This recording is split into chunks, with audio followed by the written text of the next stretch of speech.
बिस्मिल्लाहिर्रहमानिर्रहीम। अज़ीज़ नाज़रीन व सामीन, सलामुन अलैकुम व रहमतुल्लाहि व बरकातुहू। आप सबका एक बार फिर से इस्तकबाल है चैनल विन के स्पेशल प्रोग्राम एक मुलाकात डॉक्टर के साथ सीज़न 2 में। व्यूअर्स, कोविड को लेकर जो हमारे मुल्क में सूरत हाल है वो किसी से छुपा नहीं है। हाल ही में हम इस मोड़ पर आ गए थे कि वाकई में खुलकर सांस लेना दुश्वार हो गया था। कोविड की सेकेंड वेव की इन्फेक्टिविटी रेट इतनी हाई थी कि एक तबाही सी मच गई और कुछ ही दिनों में केसेस की तादाद मुंबई और दीगर शहरों में कम होने पर हमने राहत की सांस ली है। लेकिन खतरा टला नहीं है। खबरें अब थर्ड वेव की आ रही है और कोविड से रिकवर होने के बाद भी कई सारी कॉम्प्लिकेशंस सामने आ रही हैं और एक्सपर्ट्स का कहना है कि वायरस म्यूटेट होता रहेगा और वैक्सीन्स और दीगर मेडिसिन्स के फराहम होने के बाद भी केसेस रिपोर्ट होते रहेंगे।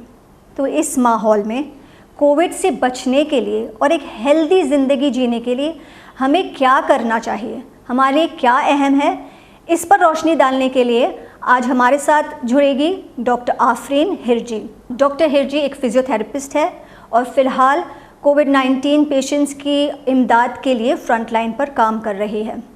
तो आइए सुनते हैं उनकी ज़ुबानी कि कोविड का जो अगला वेव है वो कितना शदीद होने वाला है और हमें बचने के लिए क्या करना चाहिए, और अगर हम इन्फेक्ट हो जाते हैं तो कौन सी सिम्टम्स को लेकर हमें फ़ौरी तौर पर डॉक्टर से रब्ता करना चाहिए। So let's welcome doctor Hirji on to the show. Doctor Hirji, सलामुन अलैकुम व रहमतुल्लाहि व बरकातुहू। वालेकुम अस्सलाम व रहमतुल्लाहि व बरकातुहू। Thank you so much for joining us today. It's my pleasure. Alright, so मेरा पहला सवाल आपसे यही है कि हमने सेकेंड वेव की तबाही देख ली एंड अब थर्ड वेव के लिए आवाम को आगाह किया जा रहा है। We are being warned about the third wave. तो हमें इसके बारे में कुछ बताइए, और स्पेशली कहा जा रहा है कि किड्स पर ये वेव ज़्यादा भारी रहेगा। So please let us know something about this.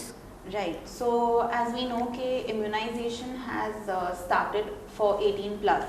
Ji. So kids are at a high risk, उनको अफेक्ट हो सकता है, लेकिन अभी तक रिसर्च में ये हम 100% श्योर नहीं कह सकते कि कितने एक्सटेंट तक उसका सीवियरिटी होगा और कितना उनको अफेक्ट हो सकता है। But as of now this second wave itself has affected a lot of young adults जो 19 इयर्स के हैं, 20 इयर्स के हैं। तो जैसे हमने देखा है कि हॉस्पिटल में अभी 19 साल के जवान रिकवरी वार्ड में है, 20-22 साल के भी जवान लोग आईसीयू में हैं।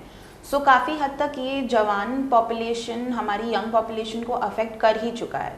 And this is also because of lack of knowledge and lack of. So ये जो आप कह रहे हैं कि द सेकेंड वेव, आइडियली हमने फर्स्ट वेव में देखा कि बहुत सारे बुजुर्ग इसके शिकार हुए थे, बट अब द सेकेंड वेव में तो जवान एंड मिडिल एज पीपल भी अफेक्ट हो चुके हैं। So it's not that no one is safe, anyone can get this infection. Anyone can, because this is mainly on your immune system. जी तो बिल्कुल। जो आपका इम्यून सिस्टम है, जो आपका लाइफस्टाइल है, ये सब चीज़ अफेक्ट करता है। जी बिल्कुल। जो आपको कोविड आने, and for that matter Covid के अभी काफ़ी स्ट्रेन्स है।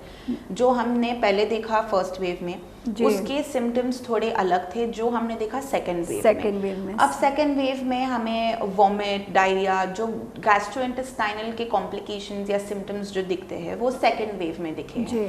And they were like in addition to the typical symptoms that you were seeing, that we saw as lack of sense of your taste and smell. right. तो ये सब and जो हमारा Covid, ये इसका कोई इलाज नहीं है अभी तक। It's a pandemic which is on and it does not curable at all. Even the vaccine that you take, इसका मतलब ये नहीं कि आपको कोविड नहीं होगा, इसका मतलब ये है कि आपको उतना सीवियर कोविड नहीं होगा। बिल्कुल। तो हम जो ट्रीट करते हैं वो सिम्टम्स को ट्रीट और टैकल करते हैं। जी। हम कोविड को एज अ वायरस हमने उसको टैकल नहीं किया है अब तक। जी बिल्कुल। So another thing that we have seen in this second wave, जो हमने पहले वेव में नहीं देखा था, वो है राइज ऑफ इन्फेक्शंस जो कोविड रिकवरी के बाद भी लोग में पाई जा रही है। लाइक फॉर एग्जांपल अभी जो ये म्यूकोरमाइकोसिस का हमने इन्फेक्शन देखा है, ब्लैक फंगस, वाइट फंगस, तो इसके बारे में आप प्लीज़ हमें कुछ बताइए। ब्लैक और वाइट फंगस तो ठीक ही है, अभी येलो फंगस भी है ओके। एंड इट्स लाइक ये जो इन्फेक्शन आते हैं, it sets in 1 to 2 weeks in your post recovery period of Covid. Okay तो इसमें क्या होता है, हम ब्लैक फंगस के बारे में अगर बात करें तो पहली बात तो ये mucormycosis, it is coming from a Mucor. तो म्यूकर जैसे सॉइल से आता है, डीकेइंग फ्रूट्स या फीकल मैटर, इन सब चीजों से ये इन्फेक्शन स्प्रेड होता है। It's a fungal. ये जो फंगस था ये पहले से ही एनवायरनमेंट में था? Yes, it's not something new. No it's not, but हमारा इम्यून सिस्टम काफी डेवलप्ड है एंड इसकी वजह से हमें कभी अल्हम्दुलिल्लाह we don't have to fight the normal fungal infections, and even if we do it's not that severe. So because of COVID as you see, immune system is at the stake. हमारा immune system affect होने की वजह से, जैसे हम HIV या cancer patients में देखते हैं तो उनका ज़्यादातर इम्यून सिस्टम अफेक्ट होता है, राइट? क्योंकि HIV is also going to hamper your immune system. Cancer में you take immunosuppressive drugs, so again your immune system is suppressed. So COVID में भी हम देखते हैं कि स्टेरॉइड्स बहुत सारे लोगों को दिए जा रहे हैं, steroid injections and oral tablets and all, जिसकी वजह से इम्यून सिस्टम सप्रेस हो रहा है जी। And because of this you are more prone to such fungal infections. जैसे अब ब्लैक फंगस के लिए what do you look out for? तो उसके लिए हम देखते हैं कि स्वेलिंग आती है near your eyes, nose and black patches on your skin. You can see irritation and loss of vision, ये भी हमें दिखा है। दोनों आईज का विजन कभी कभार पेशेंट्स में नहीं होता है। सो बेसिकली ये जो फंगस है it's spreading into your eyes, in your nasal cavities, in your sinuses, आप ये कह रहे हैं? राइट, क्योंकि ये fungus, black fungus affects your sinus and the brain. Okay तो अभी वो रूट जो है उसका, वो नेजल से है, वो आईज से है, जो डायरेक्ट ब्रेन से कनेक्टेड है जी, बिल्कुल। तो जिसकी वजह से ब्रेन डेथ होता है। So that's why it's a very lethal complication that has come, and this is all because of COVID।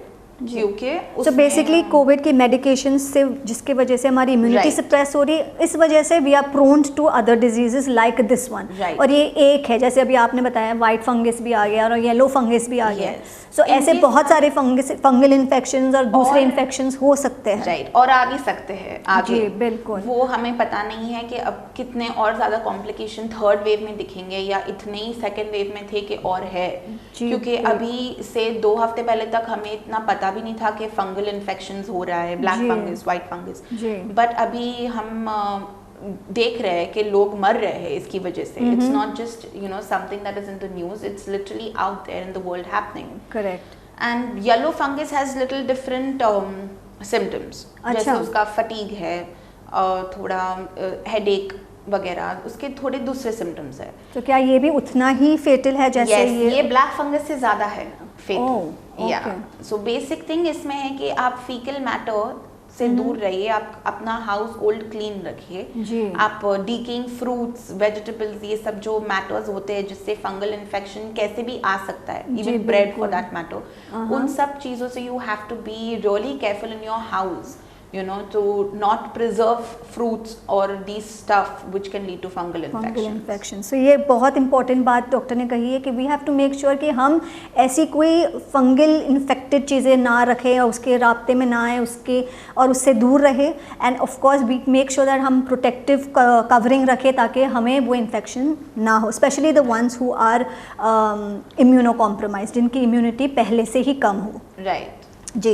सो मेरा नेक्स्ट क्वेश्चन ये है कि अब हमने देखा कि फर्स्ट वेव के बाद जब जो प्रोटोकॉल फॉलो करने को कहा था, पीपल ने, लोग ने काफ़ी हद तक फॉलो किया, लेकिन धीरे धीरे वो लोग बेजार हो चुके हैं। And that's the reason why many people stopped doing the SMS protocol जो बोलते हैं, सैनिटाइजिंग, मास्किंग और सोशल डिस्टेंसिंग, जिस वजह से सेकेंड वेव की हमने देख ली कि उसका क्या रिज़ल्ट मिला हमें। सो अब ये हमें कहा गया है कि protection is very important, and specially double masking के बारे में अब बोला जाता है कि now we have to wear double mask. Right, तो इसके बारे में आप प्लीज़ हमें बताइए। यस, सो डबल मास्किंग जो है वो, उसमें हमें क्या देखना है कि हम एक surgical mask, the 3-ply surgical mask that you get, वो हम पहले लगाए, उसके ऊपर हमें क्लॉथ मास्क यूज़ करें। अगर आप 2 सर्जिकल मास्क लगा रहे हो तो वो इतना आपको फ़ायदेमंद नहीं रहेगा, but if you put a cloth on top of the surgical, it's going to give you better protection. Secondly, if you do not want to go for double masking, you can easily opt for an N95. So you wear just one N95, you're safe. But as we see, people talk about mask acne, irritation of skin, जी. too much heat is there, how to wear in double mask and all of that. So you have to just you go visit a dermat on all for the acne thing, but at the same time, and please hydrate yourself a lot. जी. But at the same time, this is highly important for your own safety. Because tomorrow you can even tackle the acne, you can tackle everything जी, else. बिल्कुल. But if you are really compromised in COVID situation, तो So of course, like we know कि acne is not going to kill you, Right. but COVID can kill you. COVID So can. you have to make sure that you make your choices Right. intelligently. And जी. उसके ऊपर N95, जैसे अगर आप hospital में हैं तो what you can do is like as for us, हमारा प्रोटोकॉल जो था कि हम N95 के ऊपर भी एक सर्जिकल मास्क पहनते थे और कभी कभार 2 surgical mask. So what we do is we remove and throw the surgical mask off. So our N95 is protected. क्योंकि अगर आपको आज आपने N95 पहना है, आपको कल सेम N95 पहनना है, जी. तो आपको उसका भी हाइजीन रखना बहुत जरूरी है. क्योंकि एक N95 मास्क आप चला के भी 5 दिन तक ही चला सकते हैं, 4 या 5. You cannot keep reusing and keep wearing it because it's for the own betterment. Like आप और जैसे हमने कहा कि like you just now told us कि ना hygiene maintain करना कितना important है, क्योंकि that also leads to other infections और fungal infection is one of it. So हमें hygiene and make sure that you can't wear the same mask again and again because that could lead to other complications. Right. So doctor अभी हम 2 सूरत हाल देख रहे हैं. One is where patients are not bothered and they are facing these consequences. और दूसरी तरह पे people have panicked और थोड़े से सिम्टम्स में आके ही ना वो लोग मेडिसिन ले रहे and they are just going overboard, क्योंकि और उन्हें चाहिए कि ना वो हॉस्पिटल ना पहुँचे. So they are trying that level best कि कोई भी मेडिसिन खा लेंगे, सेल्फ डायग्नोज कर रहे हैं अपने आप को, सेल्फ मेडिकेट कर रहे हैं अपने आप को. So we are seeing all of these kind of situations as well. और इसमें लोग मिसडायग्नोज हो रहे हैं. They are eating doses which they should not. They are eating medicines which they should not. तो ऐसा कोई प्रोटोकॉल है या टाइमलाइन है जो आप बता सकते हैं कि ना जब से कोविड का इन्फेक्शन, फॉर एग्जांपल किसी को कोई सिम्टम्स हुई, सो कौन सी सिम्टम्स है जो वो घर पर मैनेज कर सकते हैं और ऐसे कौन से सिम्टम्स है जो उन्हें फौरी तौर पे डॉक्टर के पास जाना चाहिए? Is there like a timeline that you can tell us about? एक हम जो प्रोटोकॉल फॉलो करते हैं वो काफ़ी सिंपल है जी. तो पहली बात जो हमारी common people, everybody who is gonna listen to this, I really would like you all to keep pulse oximeter at home, a thermometer, a pulse oximeter. जी. This is going to give you your SpO2, which is your oxygen saturation. Okay. अब जो ये बात है hospitalisation कब हमें करना है एंड कब हम होम से ही ट्रीट हो सकते हैं, जी. ये इधर एक फाइन लाइन है. If you catch and if you get this fine line, you are going to be safe. अच्छा. तो जो हम देखते हैं जो जिनको जैसे आपने अगर इन्फेक्शन आपको लगा है, कोविड अगर आपको कॉन्ट्रैक्ट हुआ है ना, इफ यू आर श्योर कि ठीक है आपने XYZ पर्सन से आप मिले and you know that they are positive and you feel कि आपको सिम्टम्स आ रहे हैं and you should get a test done. So there are protocol to follow. So early stages में समटाइम्स योर RT-PCR जो आपका ये real time polymerase chain reaction test है, जिसमें आप बेसिकली वो टेस्ट में क्या पता चलता है कि साइकिल पता चलती है, जो वो स्वैब टेस्ट आप लेते हैं जी. तो उससे पता चलता है कि कितनी साइकिल में आपको वो वायरस दिखा. तो अगर काफ़ी टाइम ऐसा होता है कि अगर थोड़ा इनिशियल स्टेज है तो कभी कभार RT-PCR नेगेटिव आता है. ओके. तो ऐसा आपको so you should not feel कि ठीक है आपको कोविड है नहीं, क्योंकि अगर आपको फिर भी सिम्टम्स है तो शायद आपको कोविड हो सकता है. तो उसके लिए first and foremost is self isolation. So आप एक अलग रूम में चले जाए, आप सबके साथ जैसे डाइनिंग टेबल पे हम खाना खाते हैं, तो ये सब चीज़ें, क्योंकि जो मेन चीज़ें हैं जैसे you contract COVID is because of your droplets, your nasal droplets, oral and nasal route. तो उसके लिए आपको उससे ध्यान रखना है कि you are isolated. Second thing, you keep checking your pulse oximeter. From the pulse oximeter, you check your oxygen saturation, you check your heart rate. Okay. Now, what about this oxygen saturation? This is a value which should be between 95 to 100 in a normal living healthy human being. ये जो value है corona में, ये decrease होता है, Okay. ये fluctuate होता है। तो हमारा जो ऑक्सीजन सैचुरेशन है, it drops if it is dropping a lot below 95, if it reaches 90, 89, you are supposed to be hospitalized. Oh, okay. Yes, because this is when you need oxygen supply. So you need an oxygen mask or breathable, non-breathable. So can it be possible कि वो जो test में negative आए हैं लेकिन oxygen कम हो रहा है, can that be a possibility as well? So what we suggest is, so जो मैंने देखा है as an experience, उसमें I have noticed this a lot, that a lot of times the test comes negative, right? Okay. But the symptoms have not subsided. So symptoms can include, like it can vary. You can have headache, you can have fever, you can have loss of smell and taste, or even you can have diarrhea, vomiting. You can have different types of symptoms. और ज़रूरी नहीं है कि सारे होने चाहिए, नहीं, कोई भी जरूरी हो नहीं सकता है है, सारे हाँ. होने चाहिए. आपको रैशेस भी हो सकते हैं और कुछ और नहीं हो सकता है, ये भी एक सिम्टम है.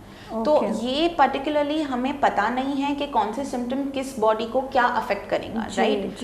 तो उसकी वजह से हम क्या करते हैं, दूसरे टेस्ट करते हैं. एक है हमारा RT-PCR, एक एंटीजन, फिर है CT scan, chest city, which is HRCT. Okay. And then you have your ESR, CRP, and then in some places you also have to do D-dimer. Now all these tests are basically to conclude if you have some inflammation, कुछ आप infection है आपकी body में जी, तो ये आप conclude करेंगे. अब वो इन्फेक्शन कोविड है या नहीं वो भी हमें फाइंड आउट करना है. तो that is your CORADS score. तो हमारे कोविड में first score of CORADS like score 1, it's normal कि आपको कोई इन्फेक्शन नहीं है, कोई अबनॉर्मलिटी नहीं है. कोरैड स्कोर 2 इज बेसिकली आपको अबनॉर्मलिटी है पर आपको पक्का पता नहीं है कि ये कोरोना है. Okay, then you have the CORAD 3, which is you are intermediate. आपको पता नहीं है कोविड है पर आपको symptoms चालू हो चुके हैं. CORAD 4 is when आपको CT आपका आया है कि आपको कोविड है. And 5 is when you have RT-PCR approved कि आपको कोविड हो चुका है. तो आप अभी घर पे बैठे आप तो ये टेस्ट हम घर पर कर सकते हैं, ये जो कोरैड स्कोर? नहीं, CORADS is not a test exactly, it's just a score of where you stand. तो आप चेस्ट सिटी कर सकते हैं अगर आप अपने RT-PCR से अगर आप हैप्पी नहीं है, से फॉर एग्जांपल आपको फिर भी सिम्टम्स है but your score is, your RT-PCR is negative, right? So you know, to cancel out the confusion and to finally deduce कि आपको क्या हुआ है, because you also have to be aware कि बाहर मलेरिया, डेंगू ये सारी चीजें भी है कोरोना के साथ साथ. तो आप रूल आउट कैसे कर सकते हैं कोरोना को, ये मैं आपको बता रही हूँ. तो इसके लिए आप सिटी स्कैन कर सकते हैं. एंड जैसे मैंने आपको कहा CRP और ESR ये बेसिक इन्फ्लेमेशन या इन्फेक्शन जो होता है किसी इंसान को, उसमें ये फ्लक्चुएट होते हैं ये वैल्यूज. और D-डाइमर है हमारे ब्लड क्लॉट के लिए, जो ब्लड क्लॉट भी एक सिम्टम है जो कोविड के टाइम पे होता है. So it happens during COVID and even can happen post COVID, right? So you're saying कि blood clots से मतलब हम लोग ने सुना है कि वैक्सीन्स, बहुत सारे लोग जिन्होंने वैक्सीन लिया उन्होंने ब्लड क्लॉट्स डेवलप किया, लेकिन ये नहीं है. ब्लड क्लॉट्स कोविड पेशेंट को भी हो सकता है as a symptom, and it can come after recovery as well. Yes, after recovery, in the process of recovery, in the more process than of after. Okay. So it is mainly because of your there's a mechanism. So COVID in layman's term, as I can say, that it basically triggers that clotting mechanism. Okay. जो भी mechanism आपकी body में है, जो blood clot, जैसे आपने injury हुई तो वो ब्लड फॉरन क्लॉट हो जाता है, राइट? तो वो अंदर की ब्लड वेसल्स में भी इंजरी होती है तो ब्लड क्लॉट दिखता है, लेकिन unwanted blood clots can cause risk. अभी जैसे स्ट्रोक है, pulmonary embolism, you know, heart attack, thrombosis, yes, all these risk comes with the blood clotting, and this is seen in COVID. Right. So thank you so much for that. अगर मुझे आपसे पूछना है कि to increase your lung capacity तो हम कौन सी एक्सरसाइजेस कर सकते हैं, and what should we do, ताकि because like you said oxygen level कम हो जाता है कोरोना में.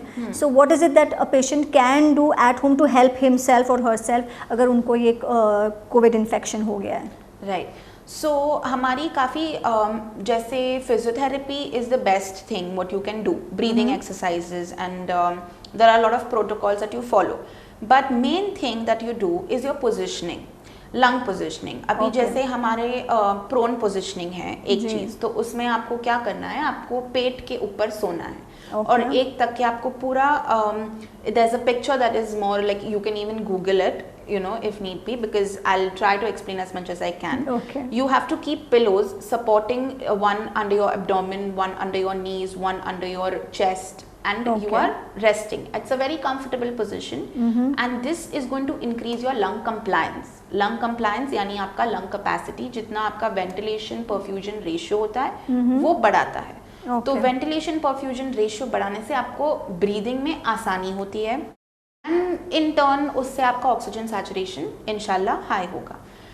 एंड दूसरी चीज़, आप जैसे you can be supported on pillows, so there is one long sitting position in which you have 3 to 4 pillows supporting your back and आपके पैर straight है। You can do this at home anywhere, sit on the bed, and then there is another one which is your lateral decubitus position. Basically it's a side lying position. So side line position में what you do is now अगर आपने chest सीटी किया है तो chest सीटी में आपको दिखेगा कि बायलैटरल लंग्स अफेक्टेड है, यानी दोनों लंग्स, और कौन सी लोब्स अफेक्टेड है, या तो फिर एक ही लंग अफेक्टेड है, राइट। तो अब हमें जो लंग अच्छी लंग है, जो अफेक्टेड नहीं है, अनअफेक्टेड लंग, उसको हमें नीचे रखना है। So if in the city you get your right lung is affected, so you sleep on the left side laterally. तो लेफ्ट लंग को आप डिपेंडेंट पोजीशन में डालेंगे, जो गुड लंग जैसे हम बोलते हैं, तो उससे आपको ज्यादा ब्रीदिंग में आसानी होगी। और जो बैड लंग है, जो आपका अफेक्टेड लंग है, वो ऊपर आएगा, तो उसमें क्या होता है, हमारे एल्वियोलाइज को ज्यादा कंप्लायंस मिलता है। जी, okay. So these are breathing techniques that a patient can do, वो घर पर भी कर सकते हैं। These are common positions that you can acquire for better breathing, and then you have different breathing exercises. If you have sputum, जैसे हम देखते हैं कोविड में dry cough, some people have productive cough, तो वो कैसे निकालना है, तो उसके लिए हम ACBT साइकिल होती है, active cycle of breathing technique, जिसमें we take long deep breaths 5 times, and it's a whole cycle, so you take 5 deep breaths, and then after that you do a huffing and a cuffing session. So huffing is just you take your hand and then you huff on it, and then a cuffing is when you initiate a cuff, so उसमें जो भी आपका production है अपर secretion से वो बाहर निकलता है। एंड दूसरी चीजें, so ये हेल्प करता है आपके एयरवेज को क्लियर करने के लिए, राइट। एयरवेज जो म्यूकस या स्पूटम जो भी है अंदर आपके, तो वो सब बाहर निकालने के लिए ये बहुत हेल्पफुल है। So there are different things like percussions and vibrations which again increase your lung capacity, but these are done by professional healthcare. So I think ये एक जो आपने टेक्निक्स बताई है वो तो डेफिनेटली हेल्प करेगी, लेकिन इट इज़ बेटर कि एक एक्सपर्ट के साथ या एक फिजियोथेरेपिस्ट के साथ आप कंसल्ट करके प्रॉपर टेक्निक्स फॉलो करें, प्रॉपर एक्सरसाइजेस फॉलो करके, क्योंकि this will help in increasing your lung capacity and breathing better, right. And there's also a main point of your mental health. If your mental health is in check and you are really positive about this whole situation, because people need to realize that you are not alone. If you've gotten corona, half the population is getting it, right. So you are all the more, you're going to be more safe, because after you're done with your 14 days, with your quarantine, everything, you are going to be generating antibodies within, right? So because of that, you're going to be much safer than the other people who have not contracted the virus yet. Right. So always have a positive mindset.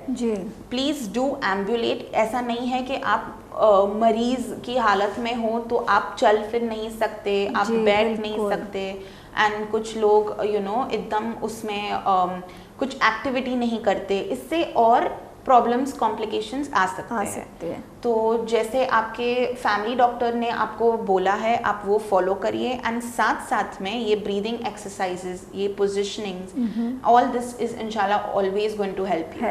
So I think the very important message जो doctor ने कहा है कि you not only maintain a good mental health and a positive outlook to life, क्योंकि covid लगभग सबको होने वाला है एट सम पॉइंट और द अदर। तो अगर हम हमारे मेंटल हेल्थ का ध्यान रखें, हम हमारी डाइट का ध्यान रखें ताकि हमारी इम्यूनिटी स्ट्रॉन्ग रहे, with proper high protein diet, with proper healthy food, and of course exercise, whether it's breathing और physical, we are in a better position to take care of ourselves, और इंशाल्लाह we can come out of this disease successfully, right. Thank you so much for all this valuable information जो आपने दिया है doctor. I am sure it's going to help our audience. Last में any comments, any ending comments that you would like to give our viewers? I would just like to say कि don't take the situation lightly. And जो आपने पहले कहा था SMS protocol जो sanitising, masking and social distancing का है, तो वो बहुत आपको ध्यान से फॉलो करना है. एंड आपको also you don't want to jeopardise दूसरे लोगों का लाइफ, राइट? तो उसके लिए जो आप कर सकते हैं खुद से वो आपको करना बहुत ज़रूरी है. एंड आपको अवेयरनेस ये जो हो रहा है, जैसे अभी black white fungus, yellow fungus, ये सारी चीज़ों के बारे में अवेयर होना भी बहुत ज़रूरी है. एंड हॉस्पिटलाइजेशन से प्लीज़ नेगेटिविटी या ऐसा उसको एसोसिएट ना करें, ना ही उससे डरे. आप एक क्लीन एंड पॉजिटिव माइंड से आप ये प्रोटोकॉल फॉलो करिए. एंड इंशाल्लाह you won't even need hospitalisation actually unless and until you have acquired a very high infection of the virus. In the end, I would just like to say, please do follow the protocol of masking and social distancing and your sanitization, because it has helped us till this far and हमें आगे भी इसकी काफ़ी ज़रूरत पड़ेगी. And आप एक positive mindset and positive attitude रखेंगे and inshallah you will be in a safe environment. And you must also create a safe environment for the others. So, well, thank you so much for your time. Thank you so much. ये था हमारा आज का episode. उम्मीद है कि आपको आज के एपिसोड से जो इन्फॉर्मेशन मिली है वो आपके लिए मुफीद साबित होगी. आप जो प्रोटोकॉल्स फॉलो करना है जो हमने नहीं किए थे फर्स्ट वेव में, हमें और सेकेंड वेव में हमने जो नुकसान उठाया, इंशाल्लाह हम फॉलो करेंगे सारे प्रोटोकॉल्स जो डॉक्टर ने हमें बताया है, और इंशाल्लाह हम थर्ड वेव से बचेंगे. And we will make sure that हम हमारे इम्यूनिटी हो या हमारा मेंटल हेल्थ हो, हम उसका भी ध्यान रखेंगे. तो इंशाल्लाह हम फिर से हाज़िर हो गए एक नए एपिसोड के साथ. तब तक के लिए मैं मोहसिना डोडिया आपसे इजाज़त लेती हूँ. शुक्रिया. खुदा हाफ़िज़.